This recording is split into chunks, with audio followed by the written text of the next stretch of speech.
The Bible has given to us a whole range of phrases and terms and expressions.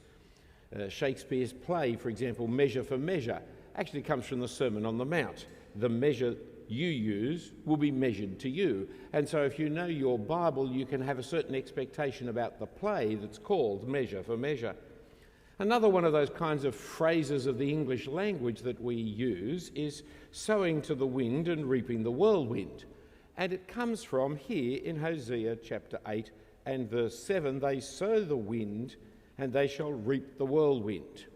It might have been a proverbial saying before this time, we don't know, but the first time it's recorded in any literature in history is here in Hosea chapter 8 verse 7. And so as we look at our chapter today, Hosea chapter 8, we'll see the importance of this little turn of phrase, they sow the wind and reap the whirlwind. The chapter starts with Hosea being called to warn the people with the trumpet. For the circling vulture can be seen above the household of God. Chapter 8 verse 1, set the trumpet to your lips. One like a vulture is over the house of the Lord, because they have transgressed my covenant and rebelled against my law. To me they cry, my God, we, Israel, know you. Israel has spurned the good, and the enemy shall pursue him. Here is a grim moment in the history of Israel, with a terrible warning of what is about to happen.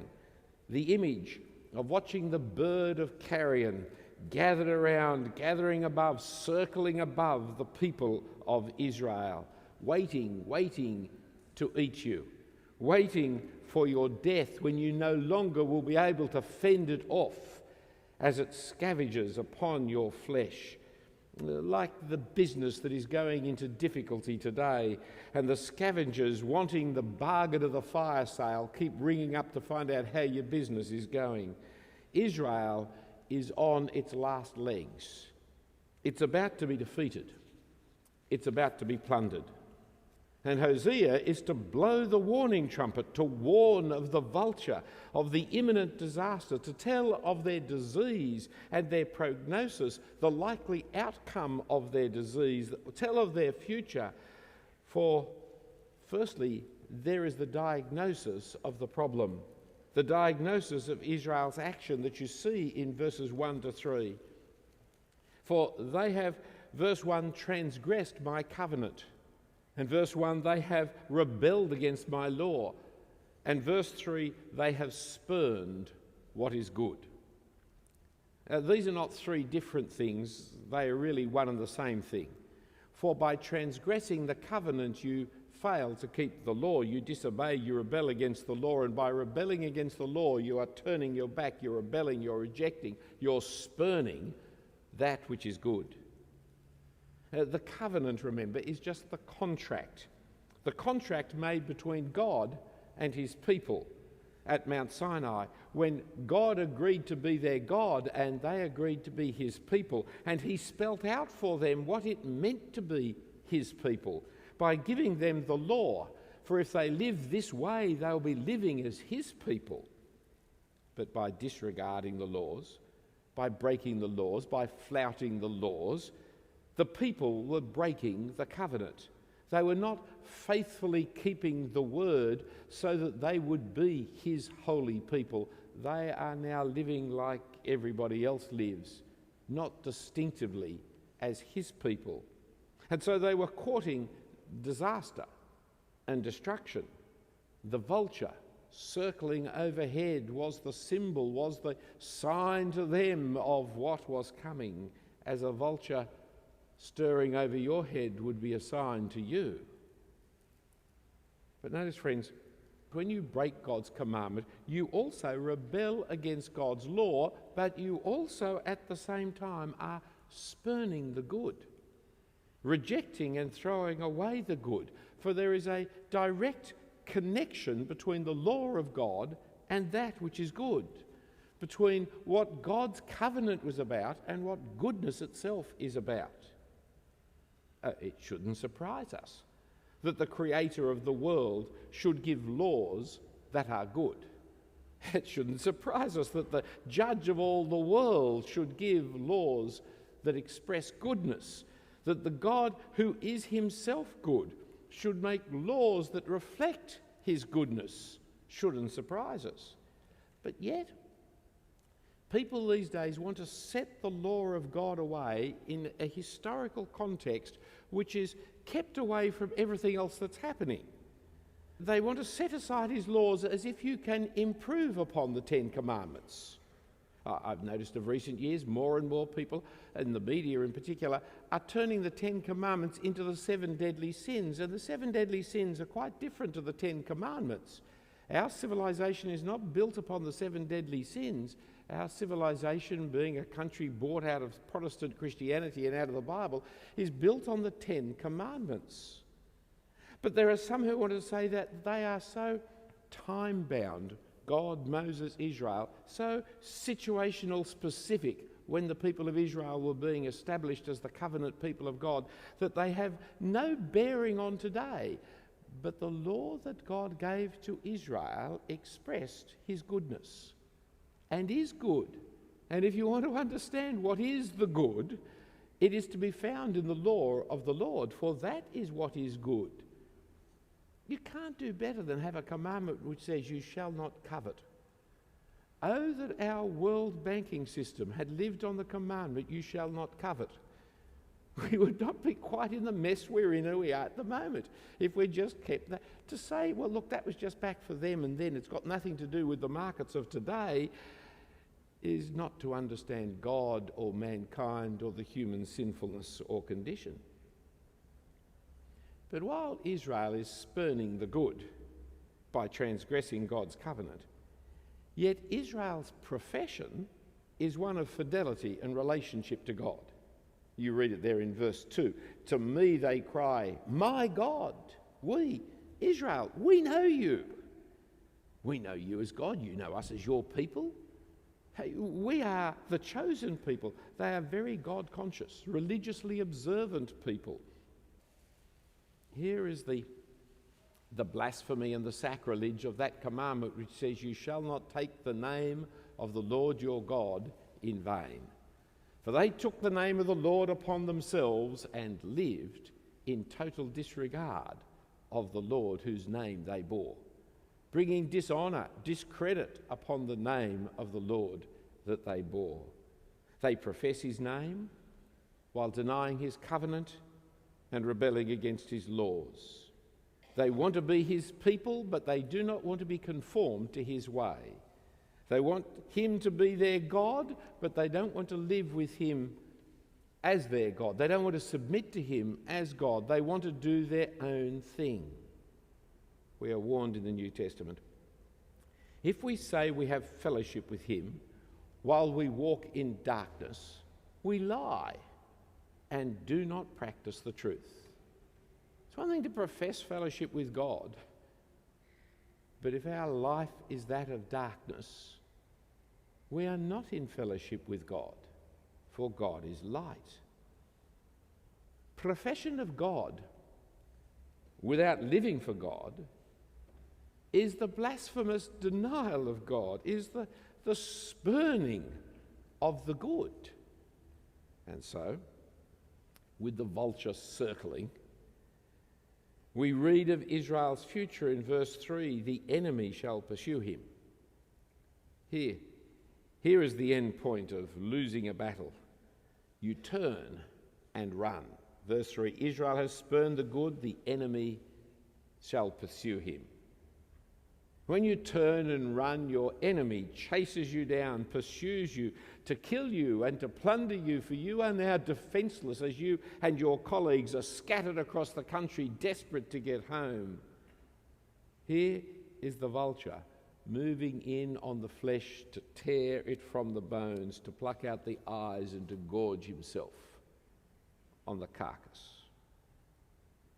Well, having given this opening imagery in the first 3 verses of the chapter, the whole scenario is then spelt out more slowly in verses 4 to 14 of the rest of the chapter, as we read how, having sown the wind, Israel is to reap the whirlwind. For some time, Israel had been sowing the wind, and it had been doing it very deliberately. And so the opening word of verse 4 is quite emphatic in the Hebrew. They.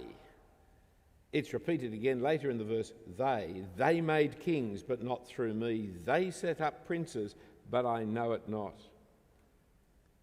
They have done it. They have acted.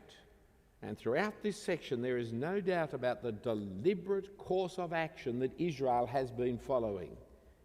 And it has acted in a way that has been sowing to the wind.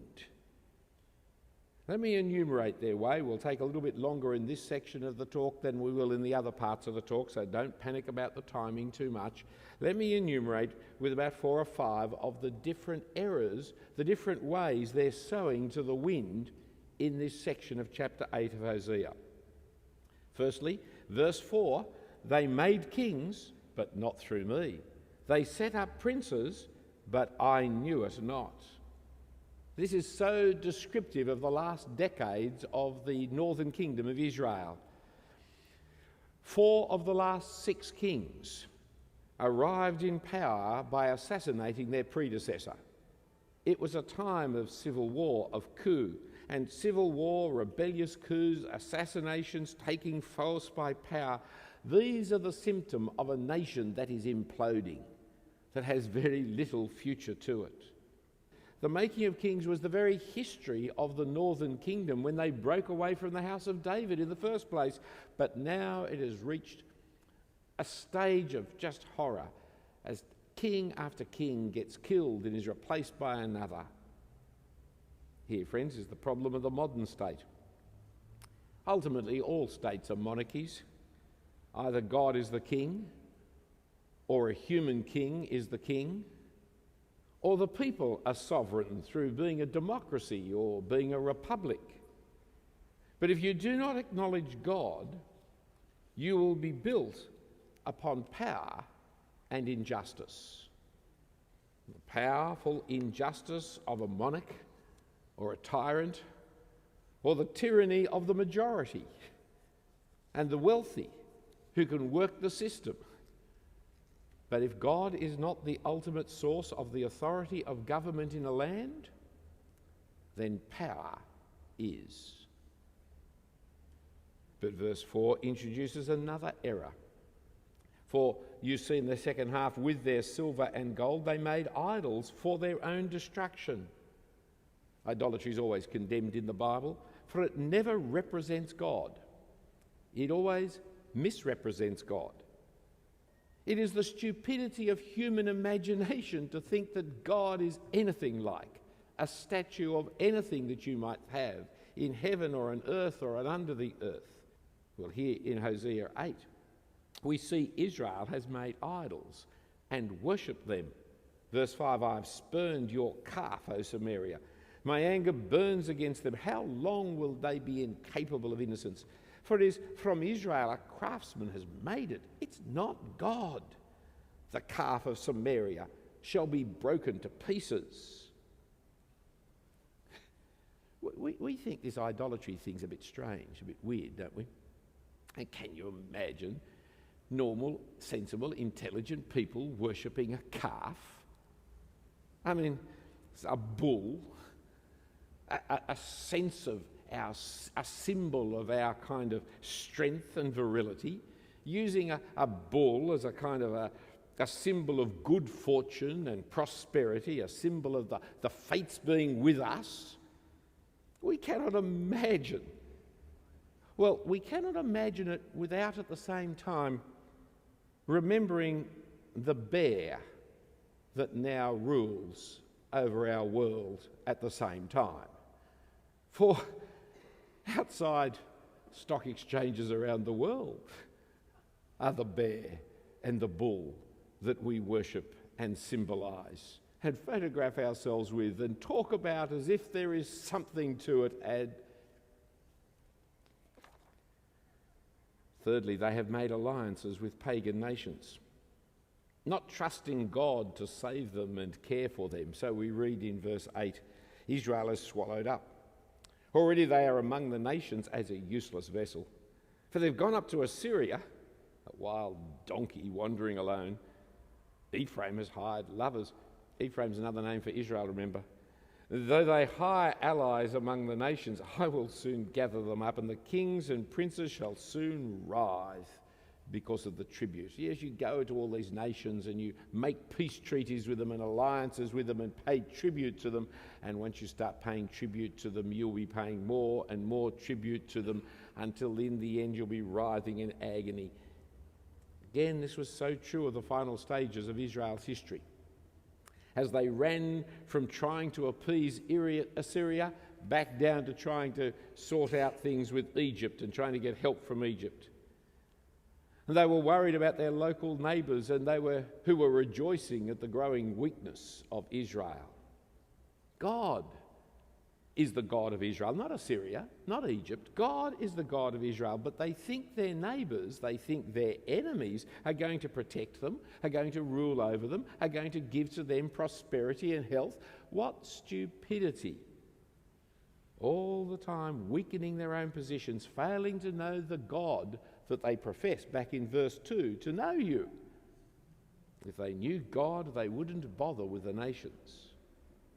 Fourthly, they made up their own religious practices, for they wouldn't obey God's laws. Not even if God gave them more laws would they acknowledge God. In their hearts they were so rebellious to him, so they set up sacrifices for sin. And God says, well, they truly are sacrifices for sin. They are sin sacrifices. They're not sacrifices that will solve your sin. They are the very expression of sin. Pick it up, verse 11. But Ephraim has multiplied altars for sinning. They've become to him altars for sinning. Were I to write for him my laws, by the 10,000 they would regard as a strange thing. And as for my sacrificial offerings, they sacrifice meat and eat it, but the Lord does not accept them. Finally, fifthly, they sowed the wind by forgetting their Maker and trusting in their palaces, trusting in their fortified cities. You see it in the final verse of the chapter. It's over the page, verse 14. For Israel has forgotten his Maker and built palaces. Judah has multiplied fortified cities. So I will send a fire upon his cities, and it shall devour her strongholds. This verse brings the southern kingdom of Judah in on the same condemnation for sowing the wind. They have forgotten God. They have their confidence in their own strength in it, and of course that's a disaster for any nation, particularly for God's nation. Sennacherib, the Assyrian king, described how he invaded Judah and how he found the fortified cities there and destroyed 46 of them during the reign of King Hezekiah of Judah. For in this period, Judah, like Israel, was reaping the whirlwind they had created in sowing to the wind. Here is the explanation of verse 7. If you live a certain way, you will receive the consequences of your action from the hand of God. If a society spurns the good, it must expect to receive the bad. This is the problem of our society in the last generation, for we've turned our back on God and his ways and are now picking up the corrupt fruit of our labours. We sowed the sexual revolution and now are reaping the breakdown and failure of marriage and family life, the inability of a generation to actually make commitments to each other in order to be married to each other, in order to raise their children. 40% of Sydney's households are occupied by one person alone. 40% of the households of this city are by people living alone. We sowed the wonders of modern chemistry without any moral framework other than pleasure-seeking individualism, and now we're reaping the mood-controlling drug addiction and the youth alcoholic binge drinking. You reap what you sow as a society. And so Israel was reaping in her day the whirlwind that they had sown. And in verse 4, they made idols for their own destruction. And in verse 6, their idol shall be broken in pieces. Or look at verses 7 and 8, where it speaks there. For they sow the wind, they reap the whirlwind. The standing grain has no heads, it shall yield no flour. If it were to yield, strangers would devour it. Israel is swallowed up. Already they are among the nations as a useless vessel. Worst of all, read down to verse 13. As for my sacrificial offerings, they sacrifice meat and eat it. The Lord doesn't accept them. Now he will remember their iniquity and punish their sins. They shall return to Egypt. We'll need this verse later on in the book of Hosea, but they shall return to Egypt. God, not accepting their sacrifices for sins, means he will remember their iniquity, and if he remembers their iniquity, he will punish them. And the punishment is that they will go back to Egypt, back to the slavery which hundreds and hundreds of years ago Moses had rescued them from. The very thing that led them out to Mount Sinai, where they became the very people of God. They're going to go back beyond Sinai because they don't want the law, they don't want the covenant, so he's going to take them back beyond that, right back to Egypt, where they started from in slavery. For God is not mocked. Whatever one sows, that also he will reap, says the apostle in Galatians chapter 6. For whatever one sows, that will he also reap. It was back in the days of the Beatles, for those who are old enough to remember, that this little verse was made famous in the public arena. George Harrison had just discovered Eastern mysticism and taken along with himself the others of his fabulous four, and he'd written a song, My Sweet Lord, which oscillated between singing Alleluia and Hare Krishna, as if the two things meant the same. One means praise Yahweh, the other means praise Krishna, but he just went from one to the other in a good Hinduistic fashion. For the Fab Four declared that the Bible taught the same thing as Eastern religions. After all, in the Eastern law, there was a law of karma. Whatever happened, whatever you do, you'll be paid back for it. And in the Bible, there was Galatians chapter 6, verse 7.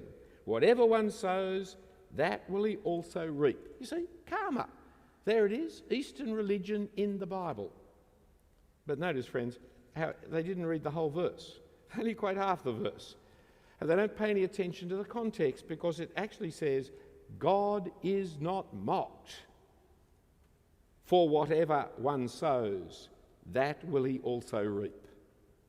It's not an impersonal, automatic, fatalistic law of cause and effect. Like the Eastern law of karma. You squashed a cockroach in this lifetime, next time you're going to come back as a cockroach until some Australian squashes you. You pay for what you did, precise. The law of karma is not the law of God. It is God who is not to be mocked. He, God, will bring the consequences of your action to fruition. It's not an automatic moral world that we live in. It's God's world we live in. And God is not mocked. He will bring the consequences of your action. It is because of God that Israel was destroyed in Hosea 8. Their sowing was anti-God, and their reaping is from God. Israel had transgressed God's covenant and broken his laws. They had appointed the king without reference to God. They wouldn't listen to God's law. If he were to write thousands of them, they wouldn't listen. They would just consider them strange. It is Israel's idolatrous rejection of God that they are sowing when they sow the wind. And the whirlwind that they are reaping is from God. God is punishing them for their iniquity. He is sending the enemy upon them. He is destroying their crops. He is bringing their kings and princes into slavery. He is returning the nation to Egypt, because of their sin. They spurned the good. Notice verse 3. They spurned the good. Notice verse 5. I have spurned your calf, O Samaria. Do not depersonalize the judgment of God. It's not that the law will catch you out. It's God who will punish. The law cannot help you, but God can. The law locks you into fixed fatalism of cause and effect, but the sovereign Lord, who will justly give you what you deserve, is full of mercy and compassion. And his longing in the end is for your salvation. Look at the end of verse 5, that strange verse in the middle of this chapter. How long will they be incapable of innocence? You hear the yearning heart of God in that. More of that's going to come in the coming weeks in Hosea. But in the meantime, we must understand that, as the Apostle Peter says in his first letter, the judgment begins at the household of God. Being God's people, crying out as in verse 2, "My God, we know you, you know us," only heightens our guilt and responsibility and the certainty of our judgment. For you cannot claim innocence and ignorance if you know God and willfully sow the wind, breaking his covenant, ignoring his laws, spurning the good. God will judge all the world. But the place where God's judgment commences is with his own household. And if the suffering of the world is any indication of God's judgment, it's hard to imagine what will be in store for those who are not of God's household. And yet, God's solid foundation stands firm, sealed with his inscription. The Lord knows those who are his, and everyone who confesses the name of the Lord must turn away from wickedness.